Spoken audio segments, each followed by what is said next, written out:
Bonjour à tous, bienvenue à ce panel sur intégrer l'impact dans votre startup ou votre entreprise. Merci d'être avec nous aujourd'hui. On a une belle discussion devant nous avec 4 entrepreneurs qui ont pris le pari de mettre l'impact au cœur de leur développement d'entreprise, dans leur vie. Alors, je souhaite la bienvenue tout d'abord à Jean-Philippe Bergeron, fondateur et président de Ola Bamboo. Merci d'être Bonjour avec nous. David. Salut. Céline Jupeau, fondatrice de Cotemo. Bonjour. Bonjour David. Merci d'être avec nous. Et Christine Texera et Audrey Marguerite, cofondatrices de Marché Simplitude. Merci d'être avec nous. Allô. Merci. Donc, sans plus tarder, je pense que tout le monde veut savoir d'abord qui vous êtes et de parler-nous de vos projets. Fait que, s'il vous plaît, vous présenter, nous raconter un petit peu qui vous êtes et les détails de votre entreprise. On va commencer avec Jean-Philippe, à toi. En fait, moi, mon entreprise, c'est Ola Bamboo. On a lancé l'entreprise en 2016, donc on a fêté nos 5 ans au mois de septembre. Nous, à l'origine, Ola Bamboo, on a commencé avec les brosses à dents. Donc, on a été une des premières entreprises à vendre des brosses à dents en bambou au Canada. Donc, on a vraiment commencé avec ce produit-là qui était pour nous comme un symbole, si on veut. Puis pourquoi on a commencé avec la brosse à dents? Pour faire une histoire courte, là, c'est ma conjointe, Vicky, qui est aussi partenaire dans l'entreprise. Nous, on est 3 actionnaires. Puis Vicky, elle commandait des brosses à dents en bambou à cette époque-là, en 2015 même, de la France. Puis là, on calculait ça. On disait, mon Dieu, ça coûte une fortune pour avoir une brosse à dents en bambou au Canada. Elle a fait du chemin à part de ça. Donc, qu'est-ce qu'on pourrait faire? Pourquoi nous, on ne pourrait pas vendre des brosses à dents en bambou au Canada? C'est là que l'idée a germé. C'est là qu'on a commencé à développer notre modèle. Puis là, maintenant, 5 ans plus tard, on est rendu les seuls manufacturiers de brosses à dents au Canada. On a tout rapatrié la production qui est historiquement chinoise. On l'a rapatrié ici. On est à Drummondville. Là, je suis à l'usine en ce moment. Donc, pour faire un bref topo, puis là, évidemment, on a élargi aussi la gamme des produits. On n'a pas juste des brosses à dents, on a plein d'autres produits. Puis on continue aussi dans les prochaines années à rapatrier toujours plus de production pour fabriquer ici, là, dans notre usine à Drummondville. Merci beaucoup, Jean-Philippe. Céline, parle-nous de Cotemo et d'où est venue l'idée. Donc, Cotemo, c'est une entreprise que j'ai fondée en 2014 avec l'objectif de changer l'industrie des objets promotionnels. On développe, on produit et on commercialise de l'objet qui est entièrement fait au Québec. Donc, on est certifié B Corp depuis 2016. Puis, notre objectif, c'est vraiment de développer du produit, de le changer, de réfléchir à c'est quoi les objets qu'on utilise beaucoup dans notre industrie pour avoir des produits plus éco-responsables, plus durables et permettre aux entreprises de vraiment véhiculer leur image à travers des produits qui ont du sens et pas des produits qui sont jetés ou faits de plastique. Très cool. Merci, Céline. Christine et Audrey, parlez-nous du marché Simplitude et d'où vous est venue l'idée. Oui, Marché Simplitude, en fait, a été lancé en mai dernier. C'est vraiment tout nouveau. L'idée, en fait, c'est de rendre la consommation responsable accessible, mais pas seulement en termes d'offres, mais aussi en termes de prix. Fait qu'on a revu vraiment le modèle d'affaires traditionnel du commerce de détail pour redonner aussi plus de marge aux fournisseurs, puis offrir des prix vraiment avantageux pour le consommateur. Fait que le but, en fait, c'est que le consommateur puisse retrouver tout ce dont il a besoin pour son quotidien, fait que beauté, soins, enfants, dont Ola Bamboo d'ailleurs. C'est bon, ça. Ouais. Puis il retrouve tout, dans le fond, à des prix vraiment avantageux, jusqu'à 50% de rabais toute l'année, grâce à un concept d'abonnement. Fait qu'on retrouve plus de 1000 produits locaux et éco-responsables aussi sur une même plateforme. Mais je te demanderais de poursuivre sur qu'est-ce qui vous a inspiré? Est-ce que vous vous rappelez du moment où est-ce que vous avez eu l'idée de lancer cette entreprise-là? Puis est-ce que vous vous rappelez qu'est-ce qui vous a motivé à le faire? Oui, en fait, ça faisait comme des années. Moi, j'étais dans la production locale et j'ai jamais compris pourquoi mes amis, en fait, emboîtaient pas le pas à consommer de façon responsable. Puis ça me fâchait vraiment. Je disais, OK, vous avez de l'argent, pourquoi vous emboîtez pas le pas? Puis durant la pandémie, j'ai décidé de faire une étude de marché. Et là, les gens, il y a eu comme 1500 personnes qui ont répondu, puis c'était vraiment le prix, puis le fait de faire plusieurs magasins pour trouver les bons produits. Donc, à partir de là, avec Christine, on a développé un modèle d'affaires pour rendre les produits accessibles puis rassembler tout à un même endroit. Dans le fond, on veut vraiment faciliter la vie du consommateur sans faire de concessions budgétaires, sans avoir une charge mentale supplémentaire. Fait qu'on a développé ça durant la pandémie et on a lancé ça au déconfinement. Fait que t'as pas chômé, là, finalement, pendant ces dernières années, est-ce que je comprends? Vous avez pas Non, chômé. vraiment pas. Fascinant. Puis là, pardon? Ça a été du travail, mettre ça sur pied, mais... Ben, c'est clair, c'est clair. Très beau, ben, bravo, très beau projet. Jean-Philippe, tu sais, on brosse à dents de bambou. Pourquoi? D'où t'es venue l'idée? À quel moment vous y avez pensé? Est-ce que tu t'en rappelles?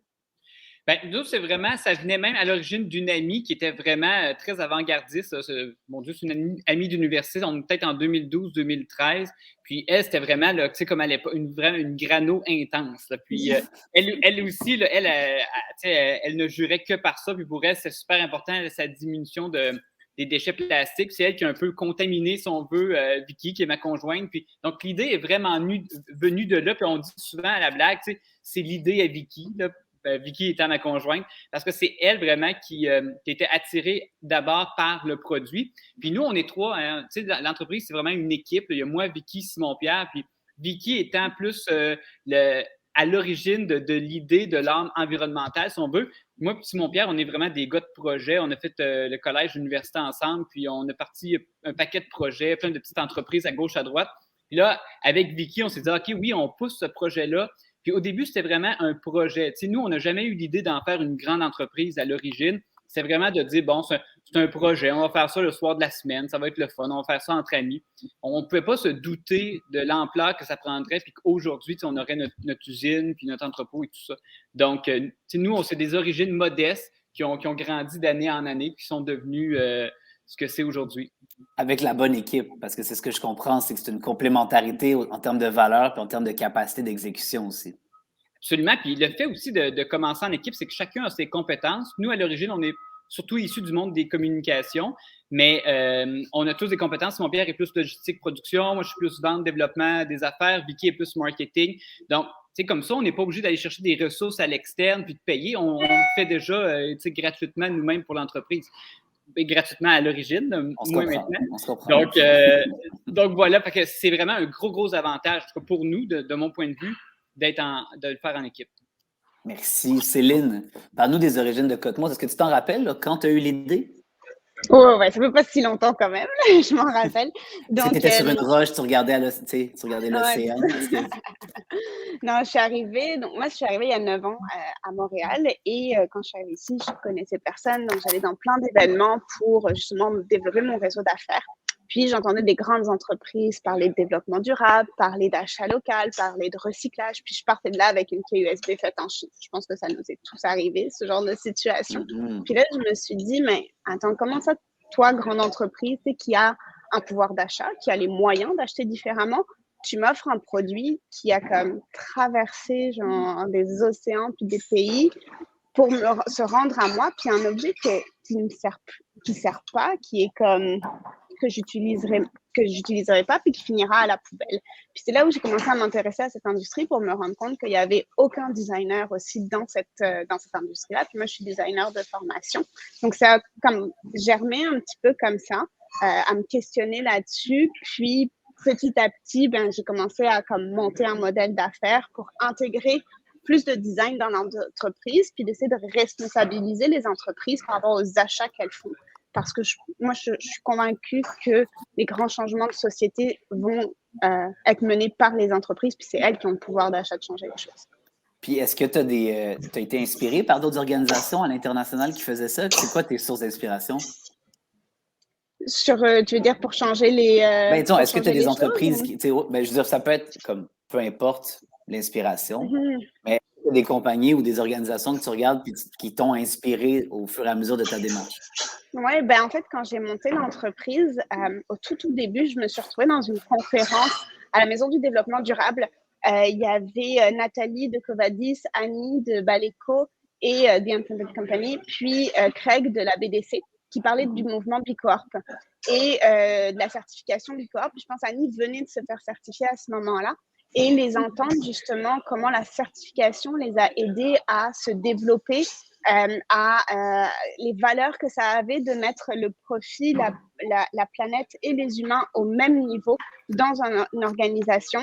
C'est là que je me suis dit, ok, moi, si je monte une entreprise, c'est comme ça que je veux la monter. Puis ça va me donner les outils pour le faire. Donc, je pense que c'est ma ma première grande inspiration. Puis après, de regarder des entreprises comme Patagonia, l'histoire de Patagonia, c'est plein d'entreprises, je pense, dans le développement durable qui font des choses depuis longtemps dont on ne parle pas trop parce qu'on parle tout le temps de Pepsi, de Coca, de Nike, de toutes ces entreprises. Mais il y a plein d'autres entreprises qui font des choses incroyables. Puis à travers le mouvement, j'en ai découvert plusieurs. Puis c'est un peu ça ma source d'inspiration. Merci Céline, c'est drôle parce que tu nommes Patagonia, puis quand Jean-Philippe dit que Ola Bamboo se déploie quasiment à un rythme, tu sais, qui est organique, puis que c'est pas comme intentionnel, c'est un peu l'histoire de Patagonia où est-ce que le gars voulait quasiment pas faire d'argent, mais il se ramasse avec une multinationale milliardaire, puis il est comme, faut travailler moins, puis ça continue à grandir. Fait que des fois, on voit la cohérence, en fait, en suivant ses valeurs, puis de voir finalement que développer une belle entreprise, puis en suivant ses valeurs, c'est très possible. Merci, Céline. Puis, oui, excuse-moi, David, je veux juste renchérir sur ce que tu dis, parce qu'on parlait aussi de donner des outils aux gens qui nous écoutent. Le livre de Yvon Chouinard, Let My People Go Surfing, si on veut monter un modèle d'affaires durable, je pense que c'est la base de la lecture à avoir pour ça. Très belle lecture, en effet. Merci, Céline. Christine et Audrey, parlez-nous de vos inspirations parce que j'imagine que vous devez en avoir beaucoup. Oui. Peut-être nous dire aussi même, il y a peut-être des inspirations puis des choses que vous êtes comme, on a pris ça de là, mais on n'a pas pris ça de là. C'est parce que j'imagine qu'il y a des parties de votre modèle d'affaires que vous êtes inspiré de certains trucs que vous ne suivriez pas en termes de valeur, par exemple.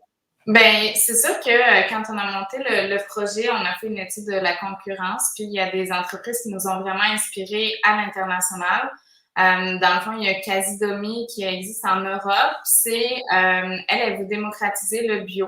Elle veut rendre le biologique accessible. C'est aussi un concept d'abonnement, puis juste des produits alimentaires bio. Elle a monté ça durant son projet d'études à 24 ans, puis maintenant, après 4 ans, elle fait comme un chiffre d'affaires de 10 millions. Elle a vraiment révolutionné cette industrie-là. Puis maintenant, ben, elle a réussi sa mission. Fait que oui, je trouve que c'est une belle source d'inspiration par rapport à ça. On a aussi, sûrement vous connaissez Well.ca, qui est quand même gros Canada. Puis, on voulait avoir une alternative qui allait vraiment offrir des produits qui sont sélectionnés avec plus de soins, s'assurer que tu peux magasiner sur la plateforme avec les yeux fermés, puis que peu importe ce que tu vas acheter, ça va être bon soit pour l'humain, pour la planète, ça va être un produit qui est réellement responsable, puis qui te permet, dans le fond, de magasiner avec confiance. Merci beaucoup. Juste pour informer ceux qui sont dans la salle, de ne pas hésiter à poser des questions. Il y a déjà eu quelques questions. Je vais venir vers vous rapidement. D'ailleurs, il y a aussi l'option Raise Hand. Si jamais vous voulez qu'on voit votre visage sur la scène, entendez-le, vous pouvez lever la main et on va aller vous chercher. Donc, au fur et à mesure de ne pas hésiter à poser des questions, on va aller les chercher. Donc, merci beaucoup de participer. Jean-Philippe, est-ce que toi, tu as des sources d'inspiration à nous partager? En fait, des sources pas directement. Moi, j'ai toujours été inspiré, entre autres. Moi, j'ai été élevé dans une famille d'entrepreneurs. Mon père était entrepreneur. Mon grand-père l'était aussi. J'ai grandi là-dedans. Donc, pour moi, c'est comme si c'est comme ça que ça fonctionne dans la vie. Tu pars un projet, puis tu t'amuses. Puis l'importance comme de s'amuser en travaillant, ou du moins d'avoir un travail comme qui n'est pas un travail. Moi, depuis 5 ans, j'ai l'impression que je ne travaille plus. Avant, j'ai travaillé en politique quelques années. J'ai été enseignant aussi au secondaire. Puis j'ai arrêté. La différence entre enseignant au secondaire et entrepreneur, là, c'est immense. Là. Dans mon ancienne vie, c'était des cloches qui géraient quand est-ce que je mangeais puis quand est-ce que j'avais une surveillance à faire. Aujourd'hui, je peux aller faire mes commissions chez Jean Coutu à 2 heures de l'après-midi un mardi, puis je n'ai pas de compte à rendre à personne. Donc, j'ai vraiment plus l'impression de travailler. Pour moi, c'est juste le plaisir comme de bâtir un projet puis de gagner aussi. Il faut vraiment beaucoup aimer comme le jeu, si on veut. Moi, en tout cas, nous, on est assez compétitifs. Là. On aime aller gagner. On a évidemment, peu importe ton marché, tu as toujours des compétiteurs, être meilleur que tout le monde, satisfaire tes clients. Moi, c'est des choses qui nous animent beaucoup. Donc, puis c'est sûr que j'ai des modèles, mettons, personnellement, au niveau entrepreneurial. Moi, personnellement, j'ai toujours aimé Pierre Esprit Radisson, qui est un coureur des voies de la Nouvelle-France. Puis pour moi, ça a toujours été un modèle.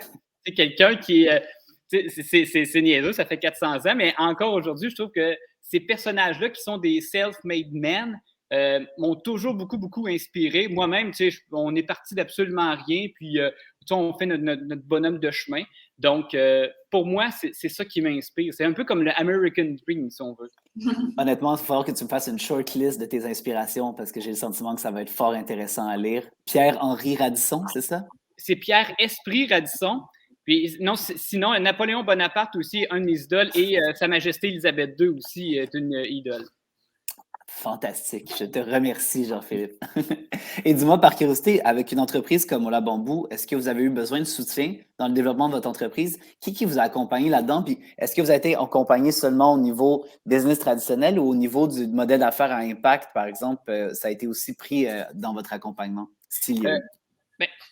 Ceux qui nous ont le plus accompagnés depuis le début, c'est la BDC. Eux, sont là depuis le début. Puis nous, comme le fait aussi, on a commencé quand même petit. Notre idée, c'était pas d'avoir un gros projet tout au départ, d'une grosse entreprise. La rentabilité est arrivée assez rapidement pour Ola Bamboo. Donc, au niveau de l'appui financier, c'était relativement facile depuis le début d'avoir, parce qu'on avait des chiffres qui nous backaient, si on veut. Donc, même si au début, on commençait en disant « Ouais, nous autres, on vend des produits écologiques, des brosses à dents en bambou », là, ça riait. Mais quand on présentait nos chiffres, les gens nous prenaient plus au sérieux. Mais la BDC, puis une formation aussi qu'on a faite de la BDC, c'était formation gestion petite entreprise. C'était plus au niveau de la gestion financière, puis le day-to-day.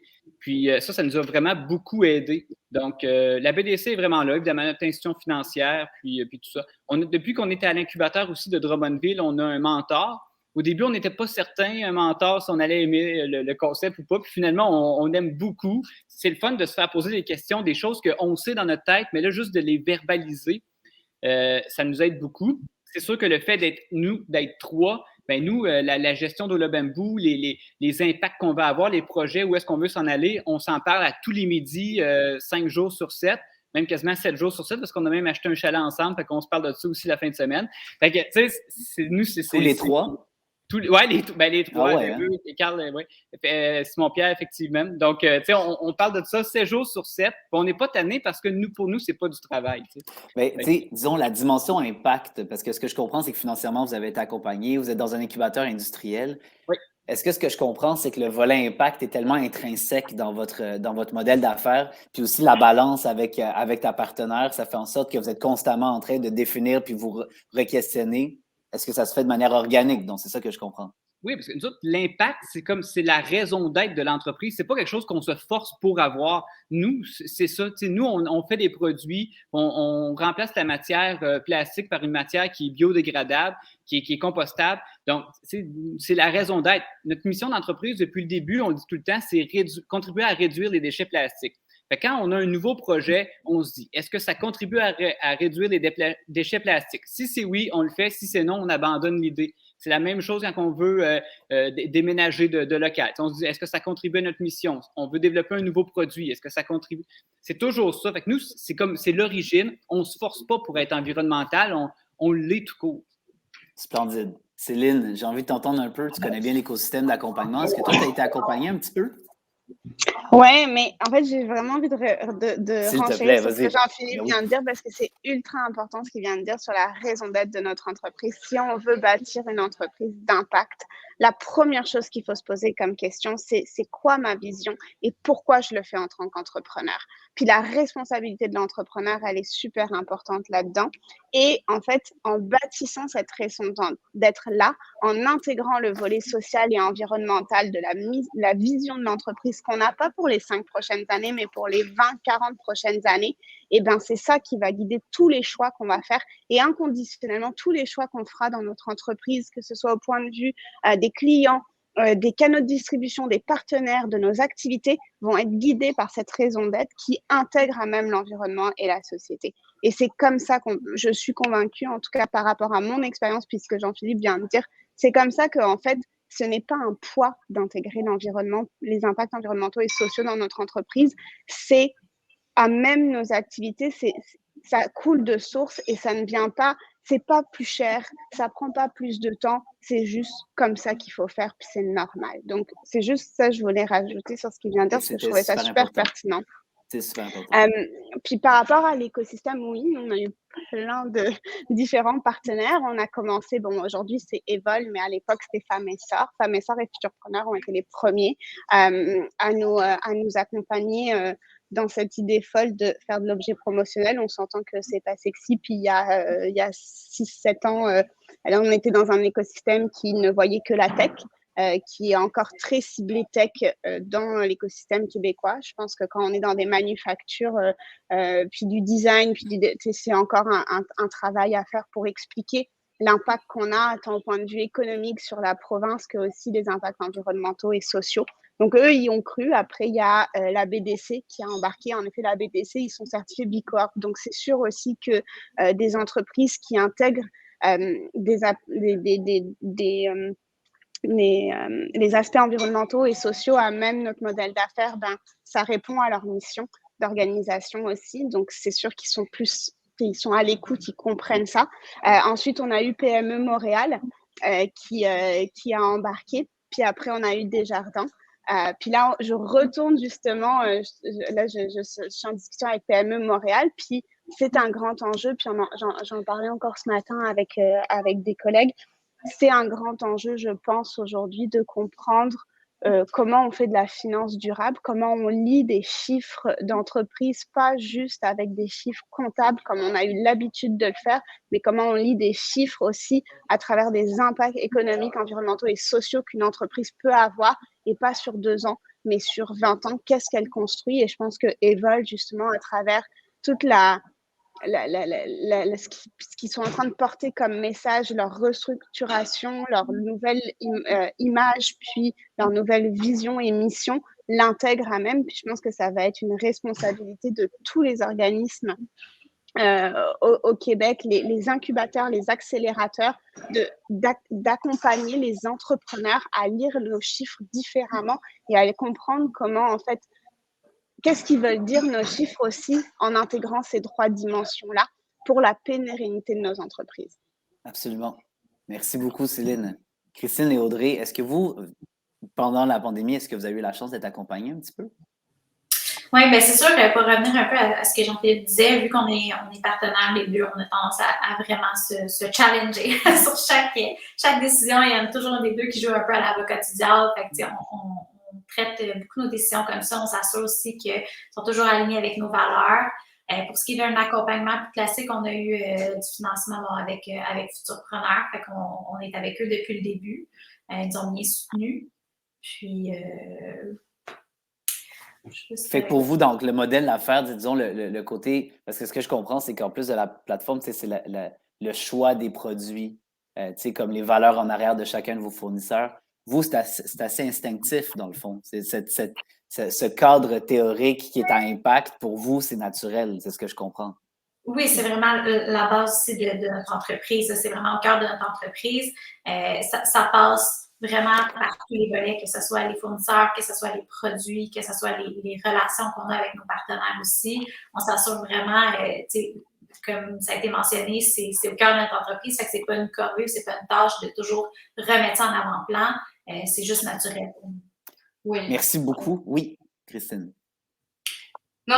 Dans le fond, c'est ça. Je voulais juste dire que oui, c'est vraiment au sein de notre entreprise parce que pour nous, on a un petit peu de mal à comprendre pourquoi certaines personnes n'ont pas accès à des produits sains et respectueux de l'environnement, puis on veut effacer cette différence-là, cette inégalité-là pour la rendre accessible à tout le monde. Ça a été la raison pour laquelle on a lancé notre entreprise. Fait que c'est sûr que ça revient toujours.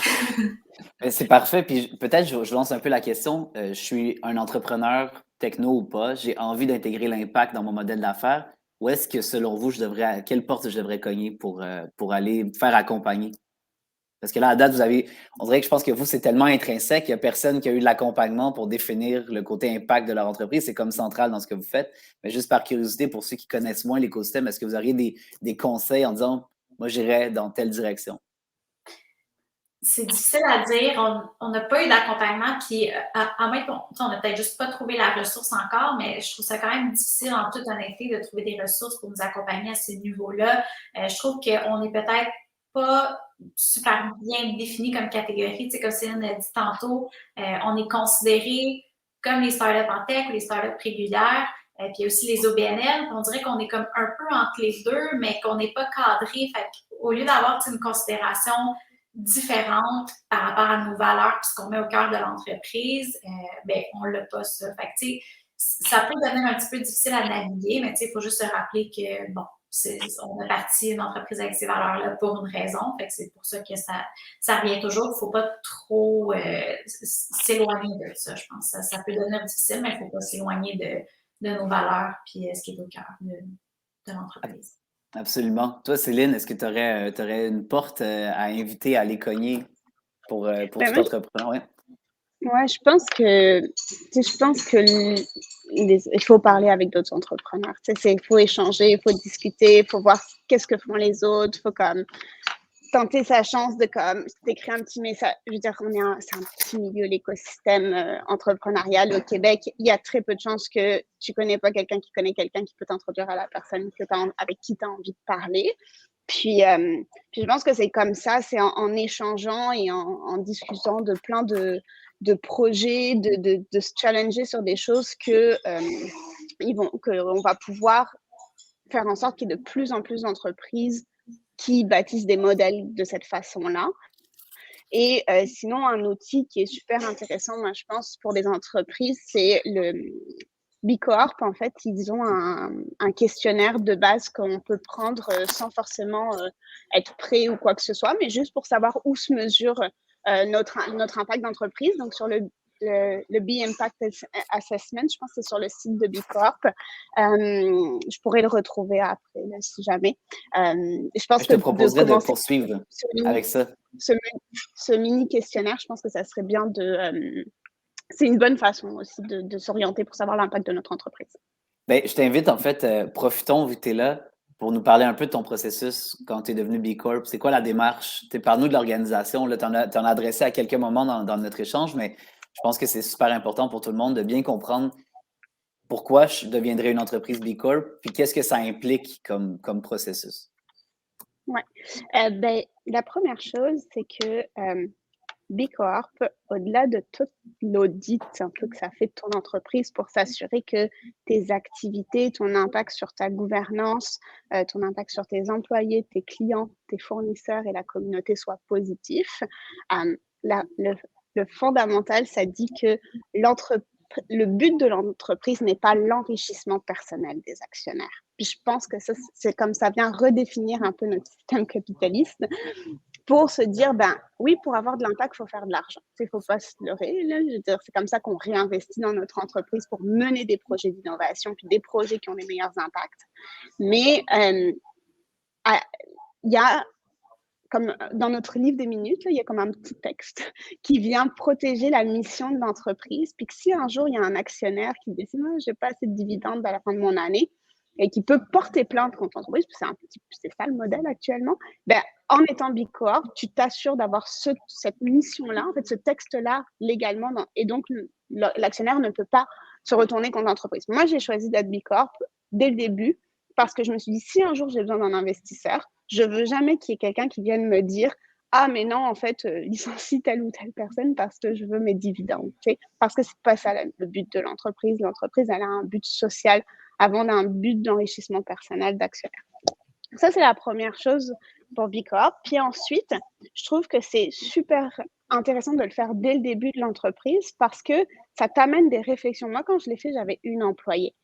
Mais ça m'a posé des questions sur c'est quoi la culture d'entreprise que je vais bâtir quand je vais devoir embaucher du monde. Et en faisant cette réflexion-là, on a mis en place des choses. Puis quand les gens ont commencé à rentrer, puis qu'on a commencé à embaucher, c'était comme structuré, puis ça expliquait comment on le faisait. Puis c'est un terrain d'amélioration continue. Puis le B Corp, le questionnaire évolue en fonction, là, il a évolué avec les objectifs du développement durable, il évolue continuellement parce qu'on vit dans un monde qui est en changement. Et donc, ça vient toujours te questionner sur c'est quoi les meilleurs choix, comment je m'améliore, puis ça te donne des objectifs vraiment sur le long terme. Donc, moi, je trouve que c'est pas la vérité absolue, mais je trouve qu'aujourd'hui, dans notre marché, dans ce qu'on vit, c'est une avenue intéressante à explorer, qu'il faut continuellement aussi se questionner sur sur ce que ça amène. Je pense que c'est comme c'était, mais c'est une bonne voie pour des entrepreneurs pour monter ces modèles-là d'impact. Puis, est-ce que la communauté B Corp génère des opportunités? Si je me trompe, mais vous avez certaines rencontres à travers le monde où est-ce qu'il y a plusieurs meet-ups. Est-ce que ça génère des opportunités pour vous, ça? Bon, ben là, vu c'était pas mal basé sur les rencontres en personne, donc ça fait, c'est sur 2 ans qu'il s'est quasiment rien passé. Mais au Québec, on commence à être de plus en plus d'entreprises certifiées, donc ça, c'est quand même super intéressant. Puis avant, on avait des petits déjeuners, on avait des pages Facebook, les gens échangent entre eux, donc c'est une communauté intéressante. Je pense que ça va reprendre l'année prochaine, mais après, oui, il y avait aussi des meetings dans avec tout le monde en fait à travers le monde. Il y a aussi des trucs entre le Canada et les États-Unis. Il y a des choses pour les femmes entrepreneurs. Moi, j'ai fait des rencontres à travers des trucs à New York incroyables. Enfin, donc c'est super. En fait, c'est très enrichissant en tant qu'entrepreneur parce que tu vois qu'est-ce que d'autres entreprises font dont on ne parle jamais, mais qui font des impacts incroyables. Je vais vous donner un exemple, un truc qui m'a fasciné, que j'espère un jour pouvoir monter dans l'entreprise. Mais il y avait une entreprise qui, avec son profit, mettait une partie du profit de l'entreprise dans un compte séparé. Et les employés pouvaient chaque année demander un prêt à taux zéro pour un projet personnel, whatever qu'ils avaient besoin, de $1 000 à l'entreprise. Par exemple, tu as besoin de refaire ton garage, tu as besoin de tu veux partir en voyage ou quoi que ce soit, ben, c'est comme l'entreprise qui prête de l'argent aux employés, puis tu le rembourses après, mais à taux zéro. C'est comme des choses comme ça qui sont super intéressantes, puis qui permettent, qui créent un lien avec l'employé, qui permettent de faire grandir les gens. Enfin, ça a un impact dans la société de fou. Puis c'est des choses comme ça que je trouve t'amènent la communauté B Corp. Merci Céline, c'était super éclairant. Jean-Philippe, vous avez rapatrié votre production au Québec. Je vais quand même intégrer dans cette question-là Olivier, qui est dans la salle, qui se demande d'abord, Bamboo pose-t-il au Québec? Où est-ce que vous vous approvisionnez? C'est ça la question. En fait, oui, j'avais vu la question passer. Effectivement, le bambou, non, ça ne pousse pas au Québec. Il n'y a pas de bambou. On ne s'approvisionne pas ici. En fait, c'est un des gros avantages d'être manufacturier, c'est que maintenant, on peut choisir justement à quel endroit on va faire nos approvisionnements. On a beaucoup plus de liberté sur nos matières premières. Donc, avant, quand on faisait quand les brosses à dents étaient faits en Chine, le bambou, il venait 100% de Chine. Maintenant qu'on est manufacturier, on peut varier. Donc, dépendamment de la saison, dépendamment de la disponibilité, dépendamment d'un paquet de facteurs, on va changer de destination. Donc, des fois, le bambou va venir de Chine. Des fois, c'est du Vietnam. On a commencé avec le Brésil aussi. C'est une nouveauté. Il y a toujours un paquet de tests à faire parce que le bambou, c'est pas toujours les mêmes espèces. Donc, il faut toujours faire un genre de recherche et développement à chaque fois qu'on change de source. Mais maintenant, on essaie de varier le plus possible.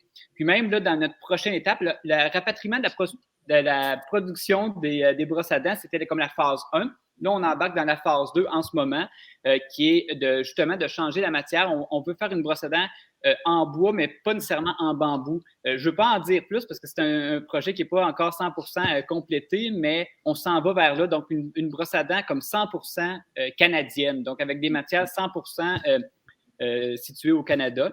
Donc, puis on veut continuer justement dans cette voie-là de l'économie circulaire, de réutiliser des résidus ou des retailles que d'autres n'utilisent pas, que nous, on peut réutiliser. Fait que c'est vers là qu'on s'en va. Puis, sans dire des choses secrètes, là, mais on parle de quelle quantité de brosses à dents de production vous avez rapatriées dans cette démarche-là? Quelle taille d'usine? Tu peux-tu nous parler un peu de qu'est-ce que vous avez rapatrié exactement? Alors, en ce moment, c'est quand même modeste. On n'a seulement qu'une ligne de production. Pour te donner une idée, en ce moment, là, en 2021, on va produire environ 530 000 brosses à dents. Puis on a commencé le 1er mai à faire la production. Donc, ça te donne une idée. Puis on a une ligne de production. On est quand même assez automatisé parce que c'est probablement une des clés pour arriver avec un produit dont le prix est compétitif versus des produits chinois. En Chine, nous autres, on connaît quand même vraiment bien nos fournisseurs chinois parce qu'évidemment, on a d'autres produits qui proviennent encore de là parce que c'est pas nécessairement 100% mal non plus, la Chine. Là. Mais puis, nous, à chaque année, on allait en Chine, pas évidemment l'année passée, mais les années auparavant, pour rencontrer nos fournisseurs, pour voir à quel endroit on fait nos produits, avec qui on fait affaire. Pour nous, ça a toujours été super important. Même d'un côté business, c'est très avantageux d'y aller en personne. Et puis, Donc, c'est ça, donc d'avoir un peu la traçabilité et tout ça. Fait que là, je me souviens plus ce que je m'en allais avec ça, là, mais... Mais ça répond à plein de questions. Fait que merci, Jean-Philippe. Christine et Audrey, oui, est-ce que quelqu'un voudrait réagir?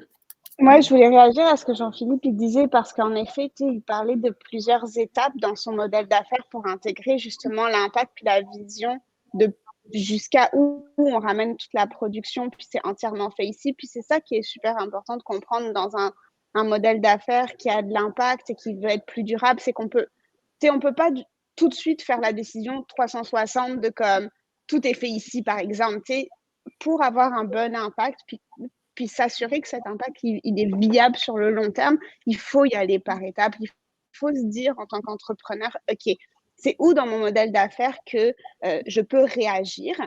C'est quoi, ça me prend quoi comme moyen financier, comme personne pour accomplir cette mission-là?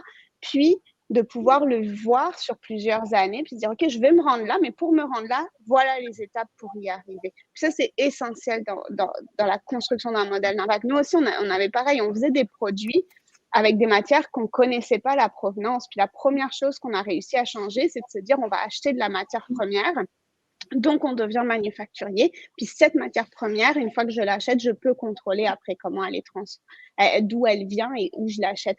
Et donc, petit à petit, on intègre des impacts, mais d'avoir cette vision lointaine nous permet après de le ramener à chaque trimestre, qu'est-ce que je fais, ou à chaque année, qu'est-ce que je fais. J'aime aussi l'idée de dire, parce que le tout ou rien, ça nous amène à ne rien faire, aussi bien de commencer petit, puis étape par étape, de se rendre vers un objectif. J'aime beaucoup ça, Céline. Merci beaucoup. Christine, Audrey, parlez-nous un peu de votre relation avec vos clients, partenaires, fournisseurs. Comment vous les choisissez? Est-ce que vous êtes en train de mettre en place des critères? Parlez-nous un peu là, de cette relation-là que vous avez avec eux et comment ils vous choisissent aussi. Oui, en fait, c'est sûr qu'on a des critères. On n'allait pas lancer Simplitude sans avoir ces critères-là parce qu'on veut vraiment garantir aux consommateurs qu'ils puissent, comme Christine a dit tantôt, qu'ils puissent magasiner les yeux fermés. Fait que pour nous, c'est vraiment important. D'une, que l'entreprise soit canadienne, que la production soit faite au Canada, sauf exception, comme par exemple le bambou. On a les autres produits de Ola Bamboo sur notre site. Mais on s'est assuré, on a parlé avec Jean-Philippe, que oui, il est allé sur place, qu'il s'assure qu'il y a des bonnes conditions, puis c'est justifié. Le bambou pousse pas au Canada. Fait que, veut pas, ça fait quand même moins de transport quand le bambou vient de Chine et produit en Chine, puis rapatrié par la suite au Canada. Puis aussi, il faut que chaque produit corresponde au minimum à une de nos valeurs, soit naturel, biologique, équitable, zéro déchet ou fait de matières recyclées. S'il ne correspond pas à une de ces valeurs-là, même si le produit est local, il ne sera pas sur Simplitude parce qu'il y a comme du gros greenwashing aussi, que le local, avec la pandémie puis tout ça, là, le local, c'est bon pour la santé, c'est bon pour la planète, mais pas toujours. Puis c'est ça qu'il faut comme enlever puis éduquer les consommateurs. Fait que c'est comme ça qu'on choisit nos fournisseurs. Ce qui est important aussi, c'est qu'on ait une super bonne relation avec nos fournisseurs. On est quand même pas mal disponible. On répond à toutes les questions. On a un modèle d'affaires vraiment différent. Dans le fond, on a déconstruit le B2B, le business to business, pour retravailler un modèle d'affaires où tout le monde est gagnant. Fait il faut que le fournisseur ressente ça aussi. Puis pour nous, et c'est vraiment important que le fournisseur fasse plus d'argent en travaillant avec nous qu'avec un autre détaillant. Ça coûte cher de produire des produits locaux, puis c'est pas aux consommateurs de payer, puis c'est pas à eux d'absorber nécessairement tous les frais non plus. Fait que je pense qu'on a trouvé un modèle qui est comme gagnant pour tout le monde. Puis comme Audrey a mentionné, on met vraiment beaucoup d'énergie sur la sélection des produits parce que c'est vraiment, vraiment important pour nous. Et ensuite, c'est sûr que la relation avec les fournisseurs vient aussi avec ça parce qu'on respecte énormément ce qu'ils font puis l'attention qu'ils mettent au détail et à la provenance de tous les produits qu'ils utilisent puis le soin qu'ils mettent à construire ces produits-là. Oui, puis à date, ça fait juste presque 6 mois qu'on est en activité. Là, ça fonctionne. Là. On a plus de 90 fournisseurs qui nous font confiance. Là, on arrive à 1200 produits. Fait qu'on est vraiment contents. Puis on voit l'enthousiasme aussi des fournisseurs qui embarquent avec nous. Là, même si au début, ils lisent notre modèle d'affaires, ils sont comme « OK, là, explique-moi, là, je comprends pas ». Mais une fois qu'on explique, ils voient comme le processus, puis notre mission aussi, puis ils embarquent là-dedans. Là, parce que souvent, on dit comme « Ah, les produits locaux responsables coûtent trop cher, c'est la faute des entreprises. » Mais non, c'est pas leur faute, là. C'est les coûts de production. Fait que si tout le monde donne un petit peu, ben on arrive à avoir quelque chose d'avantageux. Mais tu viens de nommer quelque chose de super intéressant. C'est à qui la faute, ou du moins, vous l'avez nommé à plusieurs reprises dans la discussion, c'est à qui la responsabilité d'avoir des produits qui sont responsables. T'sais, là, j'aurais une question qui serait, est-ce que les organismes ou les gouvernements, puis j'ai envie de t'entendre, Christine, mais est-ce que c'est les gouvernements et les organismes d'accompagnement qui peuvent sensibiliser les entreprises qu'ils rencontrent? Est-ce que c'est les consommateurs qui, par leurs actions, par leurs achats, peuvent influencer les entreprises à se diriger vers une prise d'impact? Christine, tu allais parler, j'aimerais t'entendre. Oui, mais je pense que c'est la responsabilité à tous de le faire. Tu sais, le consommateur, j'aime bien dire que les gens votent 3 fois par jour. Tu sais, à chaque fois que tu manges quelque chose ou à chaque fois que tu consommes quelque chose, tu sais, c'est un peu comme voter quand tu vas à l'épicerie, quand tu fais tes achats. Fait que je pense que si tu sais, tout le monde emboîte le pas tranquillement, c'est sûr que bon, ça va sonner une cloche, mais je pense que c'est un peu à tout le monde aussi, au gouvernement ou à l'écosystème de pousser vers ça aussi. Là. Je pense que si tout le monde fait un petit pas vers l'avant, ça va faire un gros impact. Merci. Est-ce que Jean-Philippe ou Céline, vous avez envie de bonifier? Disons, je rephrase ma question. Comment pensez-vous que les acteurs gouvernementaux et autres pourraient sensibiliser les entreprises afin qu'il y ait plus d'entreprises qui intègrent l'impact dans leur modèle d'affaires? Ben, je ne sais pas à quel point c'est le rôle du gouvernement. Là, moi, j'ai tendance à ne pas m'attendre à grand-chose du gouvernement. Là. Mais moi, je pense que s'ils veulent avoir un impact, ils devraient donner l'exemple. Puis pour ça, donner l'exemple, à mon avis, ce serait de eux-mêmes s'approvisionner de produits justement locaux. Tu sais, aux États-Unis, il y a la loi, le Buy America, qui est quand même vieille de 1933 puis qui est renouvelée à chaque 20 ans. Mais au Québec, au Canada, il y a comme une simili-loi qui ressemble, mais de façon très lointaine. Le gouvernement devrait mettre l'emphase là-dessus sur son approvisionnement devrait être québécois ou canadien, peu importe, mais quand même devrait être local. Moi, ce que je veux, nécessairement, ce n'est pas des subventions ou de l'argent magique du gouvernement. Ce que j'aimerais, moi, c'est que le gouvernement soit client chez nous, que je puisse lui fournir des produits. Fait que oui, évidemment, c'est pas impossible. On peut faire des appels d'offres, on peut faire tout ça. Mais je pense qu'il devrait peut-être avoir un petit conscientisation supplémentaire par rapport aux entreprises locales, aux entreprises qui sont bonnes pour l'environnement. S'il peut avoir un fast track, je ne sais pas, c'est pas mon rôle de définir ça, mais moi, je pense qu'une des solutions est vraiment là. C'est une façon de soutenir l'économie responsable chez nous. Et c'est le gouvernement qui peut être un énorme client. Je pense qu'il lui a un rôle à jouer, puis il devrait y réfléchir. Le message est passé, je pense. Céline? Je veux juste revenir sur un point que tu as mentionné, Jean-Philippe. Tu sais, oui, les subventions, c'est pas tout, les bourses et tout, mais c'est sûr que ça serait fun. Il y en a beaucoup pour les entreprises en tech, le AI, il y en a énormément, mais on dirait que pour 2 femmes en affaires qui ont une entreprise qui a des super belles valeurs et qui aimeraient savoir un petit coup de pouce, ça semble quand même être difficile. Fait que, non, c'est pas tout, mais je trouve que ça pourrait partir de ça aussi. Bon, il y a plusieurs façons de faire, là, mais je pense que ça serait pas nécessairement négatif. Céline, ça fait 7 ans que tu as lancé Cotmo, si j'ai bien compris. Là, donc, est-ce que ça a évolué depuis quand tu as commencé jusqu'à aujourd'hui?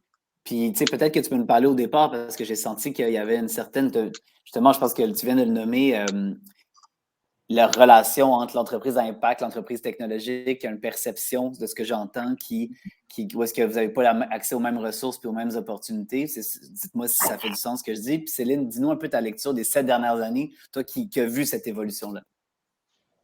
Oui, je pense qu'il y a une évolution. Je pense qu'elle est elle est rapide dans le discours public. Elle est très longue dans les actions qui sont prises. On n'en est pas encore là, mais par espoir, plus il y aura d'entreprises d'impact, plus les gens n'auront pas le choix. Mais puis par les gens, je veux dire comme les entreprises et les gouvernements. Là, je pense que ce que Jean-Philippe disait, en effet, si le gouvernement déjà ne montre pas l'exemple sur comment acheter puis qu'est-ce qu'il faut faire, on voit pourquoi une personne qui gagne moins que le salaire minimum devrait, elle, acheter bio puis pouvoir s'acheter des objets, des trucs éco-responsables ou être zéro déchet. C'est super, c'est difficile. Donc, je pense qu'il y a une grande responsabilité des gouvernements. Je vois que Guillaume a été plus rapide que moi à parler de justement ce qui est sorti dans la presse, puis les affaires, je pense, d'hier, du PDG de Lyon, justement, par rapport aux appels d'offres. Si on ne change pas non plus la structure des appels d'offres, à intégrer à mettre des points sur l'achat local, sur les impacts environnementaux et sociaux, ben, si on n'a pas d'exemple, pourquoi on le ferait? Puis je pense que c'est un petit peu ça, un peu l'enjeu dans lequel on se trouve. C'est sûr qu'il y a un discours public qui emboîte le pas, mais je pense qu'il va falloir voir c'est quoi les résultats de ce discours public. Et je pense que ça change, mais c'est long. Puis il faut, dans toute industrie, dans partout, il faut toujours des gens qui montrent l'exemple, des gens de référence, puis de montrer qu'il y a quelqu'un qui lead ce changement-là. Puis ce leader-là, il doit avoir un pouvoir économique,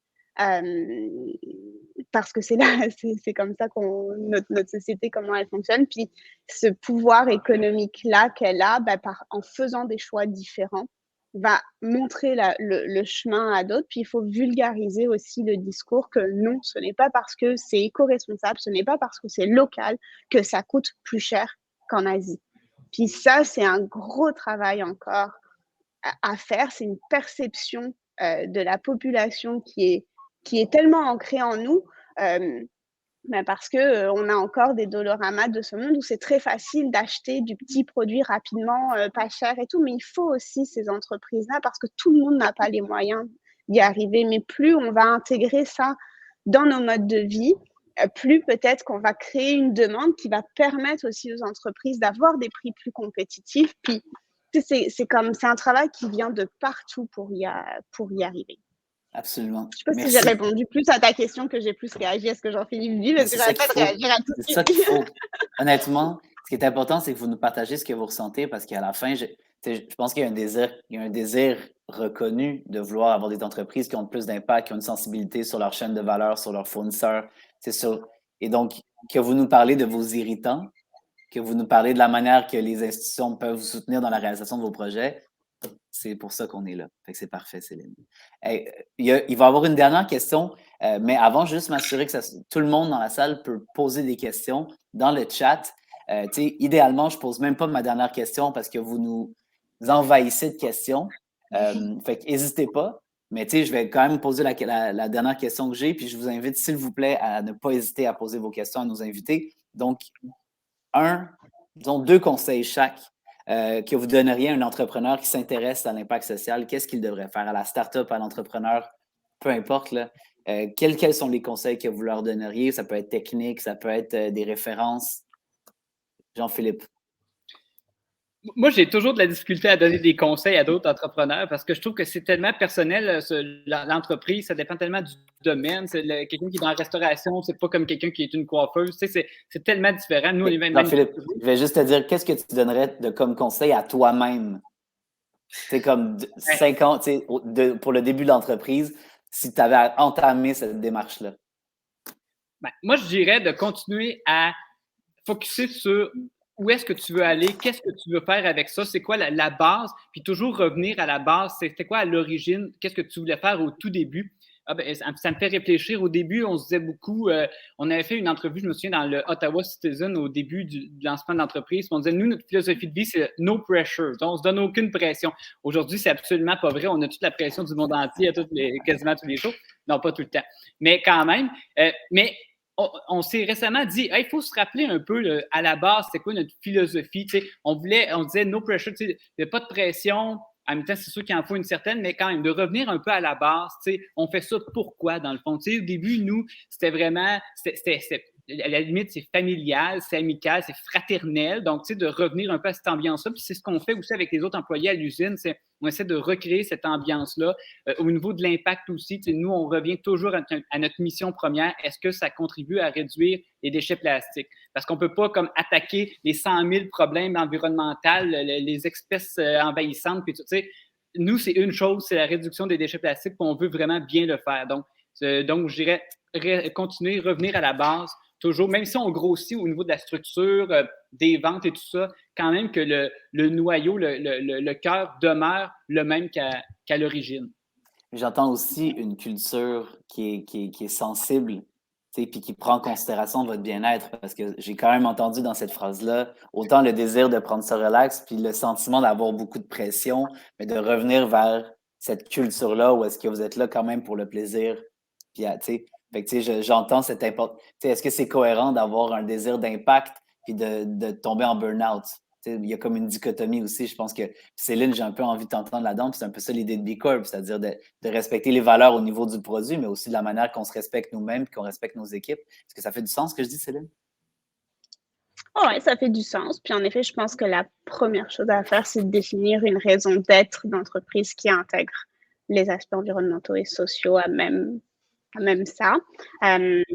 Puis je pense que ça serait le premier conseil à donner. Là. Je pense que c'est la première chose à faire. Puis de regarder après dans son modèle d'affaires, où est-ce qu'il y a un impact, qu'il soit positif ou négatif, là, mais où est-ce qu'il y a un impact, puis se demander, lequel j'ai envie d'adresser dans la prochaine année. Tu sais, y aller étape par étape, je pense que c'est la première chose. Puis l'autre chose, c'est mais tu sais, les entrepreneurs, ils peuvent tout intégrer ça, puis faire tout ça. Mais si derrière, il n'y a pas un écosystème qui suit, puis qu'il n'y a pas des organismes, puis des incubateurs, puis des accélérateurs qui changent leur façon de juger des entreprises, comment elles les intègrent et tout ça, tu sais, je veux dire, on n'avance pas non plus. Donc, le travail, il se fait autant du côté des entrepreneurs que du côté de l'écosystème pour intégrer ça dans les critères de sélection, dans tout critère d'analyse, en fait, d'entreprise. Merci, Céline. Christine et Audrey, est-ce que vous avez quelques conseils à donner à des entrepreneurs ou à vous-même au début de l'aventure il y a 6 mois? Oui, bien c'est ça. Je pense qu'on a une perspective un peu particulière là, comparée peut-être à Céline et Jean-Philippe parce que ça fait même pas 6 mois qu'on existe, mais je pense que ça devient vraiment facile quand tu es en lancement de dire, OK, ben tu sais, on se compare aux autres, on veut accélérer ou on veut avoir accès à certaines choses. Fait qu'est-ce qu'on devrait laisser ça de côté ou est-ce qu'on devrait laisser certaines de nos valeurs ou certains critères qui étaient au début de notre entreprise, c'était vraiment important. Est-ce qu'on devrait être plus agressif? Je pense que ça devient vraiment facile d'essayer de mettre tes valeurs de côté pour accélérer quand, en fait, on doit se rappeler, de toujours se ramener, de dire, tu sais, non, c'est correct de ne pas se comparer, c'est correct de peut-être croître un peu plus lentement, puis de vraiment miser sur les valeurs. Je pense que aussi d'y aller, comme Céline disait, graduellement, de ne pas tout vouloir changer du jour au lendemain, là, de vraiment mettre les choses en place tranquillement. Par exemple, nous, au départ, on voulait vraiment la livraison propre, mais les frais étaient exorbitants, puis on ne pouvait pas se le permettre parce qu'il faut aussi trouver l'équilibre entre être rentable et avoir des belles valeurs. Mais on est tombé sur un produit, puis maintenant, on est capable de l'offrir dans Montréal, le Grand Montréal et les environs. Fait on découvre des nouvelles façons de faire, des nouveaux outils, des nouvelles techniques à tous les jours. Ça nous permet de tranquillement mettre tous les éléments en place et d'avoir une vision long terme. Où est-ce qu'on veut être? Qu'est-ce qu'on doit faire pour se rendre là? C'est tu veux compléter, Audrey? Oui, mais en fait, juste renchérir sur Christine, là, juste ne jamais oublier pourquoi tu as parti ton entreprise. Au pire, écris-le devant ton bureau. Là. Surtout, nous, c'est les premiers 6 mois, mais on va toujours te dire « Ah, change ça, tu vas faire plus d'argent, tu verras, ah, ça, c'est plus facile. » Mais toujours confirmer que tu réponds à ta mission. Ça, c'est un challenge parce que les valeurs environnementales, sociales, ben, sont pas assez mises de l'avant quand tu vas devant une banque. Il y a une valeur, oui, mais une valeur qualitative. Puis souvent, ils veulent du quantitatif. Fait que c'est ce que Céline disait aussi, là. Fait que juste ne jamais oublier, ne pas perdre de vue ta mission. Puis ça va fonctionner par la suite. Puis j'aime aussi, je sens un certain bien-être quand même à l'idée d'avoir certes une entreprise, mais en même temps une entreprise qui nous permet à nous de s'accomplir personnellement et au niveau de nos valeurs et au niveau de notre désir de performance, comme Jean-Philippe, je pense que tu es un bel exemple de gars qui a l'air de s'épanouir grandement puis d'apprécier cette dimension-là éthique de ton travail tout en voulant monter une super belle organisation. Même chose pour Céline, Christine et Audrey. Donc, écoutez, je vais donner la dernière chance à nos invités de nous poser une question dans le chat.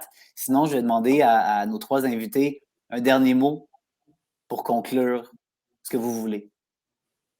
Jean-Philippe, mot de la fin.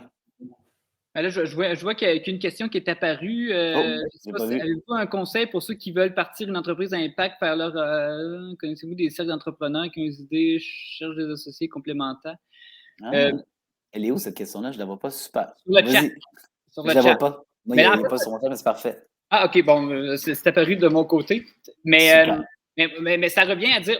Moi, personnellement, je dois dire que peut-être parmi les 3 panélistes, je suis peut-être le moins bon à répondre à cette question-là parce que j'ai l'impression que nous, on fait peut-être moins partie d'un écosystème en particulier. J'entends beaucoup ce mot-là, écosystème, puis je me dis, voyons, nous autres, on appartient à qui, nous autres? Je ne pourrais pas même pas nous dire.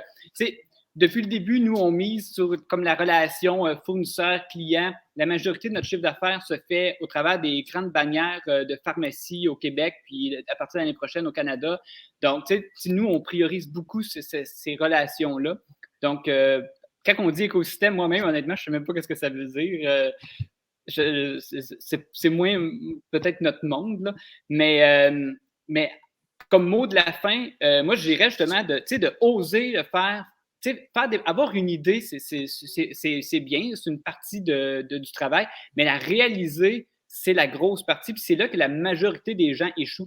Nous autres, depuis 5 ans, ça arrive souvent que des gens viennent nous dire « Ah, vous nous avez volé notre idée, moi aussi, j'avais pensé faire ça. » Tu y as peut-être pensé, mais tu ne l'as pas fait. Donc, tu sais, ça amenait à rien ton affaire. Avoir une idée, c'est bien, mais vraiment de la pousser, de l'essayer, pour au pire, de ne pas réussir. Même nous, il y a plein de nouveaux produits qu'on essaie, qu'on met de l'argent, qu'on investit beaucoup. Puis finalement, c'est un flop total, puis c'est une grosse perte. Mais c'est pas grave, on passe à autre chose. Fait que, c'est beaucoup d'essayer de le faire, puis pas avoir peur d'échouer, mais faire des choses, faire des projets. Ça peut être commencé très, très, très petit, mais pas juste avoir l'idée ou juste rêver le soir en se couchant, mais vraiment de le faire. Moi, je trouve que le bonheur est vraiment là. Merci Jean-Philippe. Et là, je viens de voir toutes les questions. M'excuse, Marie-Garelle, de ne pas avoir vu votre question. Est-ce que Céline, tu veux réagir? Est-ce que tu as des idées pour Marie? Moi, quand j'ai commencé, c'est ça. Moi, quand j'ai commencé, j'allais beaucoup dans les trucs de la Jeune Chambre de commerce. J'étais dans le réseau des jeunes entrepreneurs de la Jeune Chambre de commerce de Montréal. Je pense que c'est des endroits où tu parles avec du monde, tu parles avec des entrepreneurs, tu ajustes tes choses. Après, j'ai fait l'accélérateur du HEC, j'ai été dans Adopt Inc. Tu sais, comme tous ces espaces-là, je pense, de accélérateur, incubateur, mouvement ou name it, je pense sont des sources d'inspiration, puis des premiers pas aussi pour rencontrer d'autres mondes, puis discuter avec d'autres entrepreneurs. Je pense que c'est peut-être par ça qu'il faudrait commencer, puis retourner quand ils vont recommencer les événements en présentiel aussi, y aller, puis juste comme... Absolument. Jaser. Absolument. Merci Céline. Christine et Audrey, vous avez le mot de la fin. Mais je pense, pour tourner autour du même sujet, je pense que de trouver un partenaire, c'est bien, mais de vraiment s'assurer de trouver la bonne personne puis de bien t'entourer. Tu sais, dans le cas de moi et Audrey, on est vraiment similaires, mais vraiment différentes aussi. Ça fait que souvent, on se challenge, puis on revient toujours sur nos idées, puis on va s'ostiner un peu, mais au final, les deux, on a exactement la même vision, puis on sait exactement où est-ce qu'on s'en va. Fait que ça pointe toujours dans la même direction. Fait qu'on arrive toujours à des résolutions vraiment positives, puis on prend vraiment des meilleures décisions parce qu'on a cette espèce de différence-là, mais au final, on s'en va à la même place, au même endroit. Fait que je pense que c'est important de vraiment avoir cette personne-là qui va pouvoir te supporter, que ça soit sous forme de partenaire ou d'employé ou peu importe, là, mais de juste bien s'entourer et d'être à l'aise dans son espace de travail. Christine et Audrey, je souhaite le plus grand des succès. Continuez à croire, à développer cette organisation-là qui est super. On va suivre ça avec attention. Merci. Donc, Christine Texera et Audrey Marguerite, cofondatrice de Marché Simplique. Merci. Céline. Comment? Saint-Pétude, excuse-moi. Hey, mes excuses. Excusez, je vais trop vite. Céline Jupeau, fondatrice de Cotemo, merci de ton temps, de ta présence, de tes bonnes idées et de nous avoir traversé, de nous avoir partagé sur le B Corp. C'était fascinant. Merci beaucoup. Jean-Philippe Bergeron, fondateur et président de Hola Bamboo, merci pour tout et surtout pour avoir mis Napoléon et Pierre Esprit, Radisson comme tes inspirations. Ça a fait ma journée. Merci beaucoup. Plaisir. Merci. Merci à Bonjour Startup d'avoir organisé cette rencontre. Merci à Futurpreneur. Je vous souhaite une super belle journée à tout le monde. Puis ayez de l'impact. Ouais.